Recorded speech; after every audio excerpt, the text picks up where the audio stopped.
These latest headlines from ABC15 are sponsored by Lerner and Rowe Injury Attorneys. One call, that's all. I'm Faye Fredericks with your top stories from ABC15 Arizona. On Wildfire Watch, a new fire sparking near Bisbee. You're looking at the Mason fire. At last check, neighbors in Old Bisbee between West Boulevard and Art Avenue are on set status. Trust ABC15 for the latest as the Cochise County Sheriff's Office shares updates.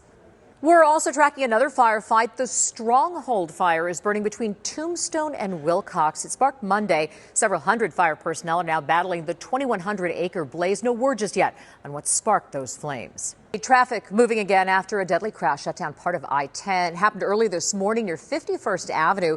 You can see the motorcycle and pickup truck involved. We know one person was killed.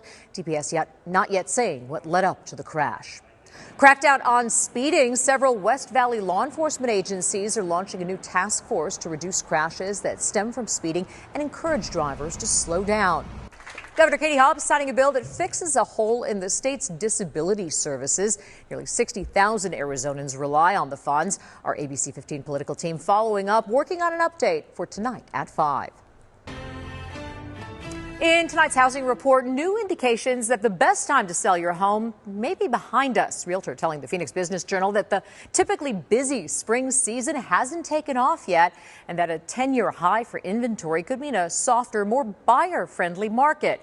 Data from Standard & Poor's finds the Phoenix metro area saw a 2.74% annual price increase in February.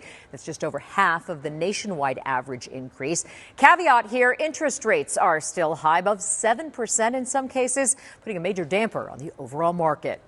Another economic indicator causing worry this week, slowdown in hirings in the private sector. According to the ADP National Employment Report, private businesses added 62,000 positions in April. It's a steep drop from the 147,000 added in March and far below analysts' projections.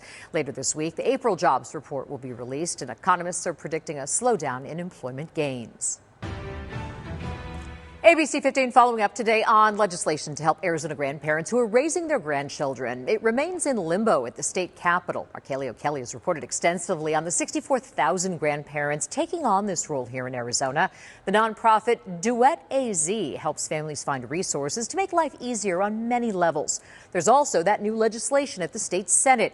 If it passes, qualifying kinship caregivers could see their benefits rise from $300 a month to $400. That would be next year. By 2028, that number would rise to $600 a month. Sophia Sabetta is raising her grandson.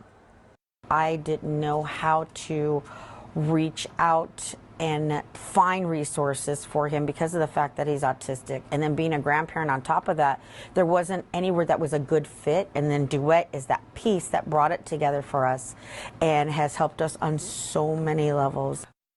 Yeah, the legislation hasn't passed, but it could be wrapped into state budget negotiations as critical funding decisions are still being hammered out. Trust ABC15 to follow it all as budget negotiations intensify. Our Things to Do crew helping make the most of the beautiful weekend ahead. Valley favorite Castles and Coasters is offering a great deal for an even better cause. On Sunday, May 4th, bring 15 cans of food and get an unlimited thrill ride pass for just $15. Pass gets you all-day rides on top-tier attractions like Desert Storm and Free Fall. Normally costs $50. All of the canned goods will benefit St. Mary's Food Bank as they get ready to help families in need through our hot summer ahead. Find out more about this offer and other Top Valley events at abc15.com/things to do. Tracking your forecast, I'm Chief Meteorologist Amber Sellens. We've got another day in the 90s tomorrow, mostly sunny and dry here in the valley. Our normal, though, that 30-year average does go up to 90 degrees tomorrow, so 93 is not too far off from where we should be this time of the year. Temperatures will be in the 60s to start the day, upper 80s around noon, and then lower 90s throughout the afternoon forecast. We do have a storm system that's going to be coming in, bringing some rain and maybe a few thunderstorms to the high country on Friday. And then a second storm system. This one is going to be very impactful for the end of the weekend and start of next week. We have some really windy conditions across parts of our state on Sunday, some strong breezes here in the valley, and about a 15 to 20 degree drop in temperatures as rain and snow chances kick in. So let me walk you through this here. For Phoenix, it's a drop from the mid-90s down into the upper 70s, a 10% chance of isolated showers Sunday, Monday, and Tuesday. And for Flagstaff, a drop into the 50s with a 40% chance for rain and snow and windy conditions to end the weekend.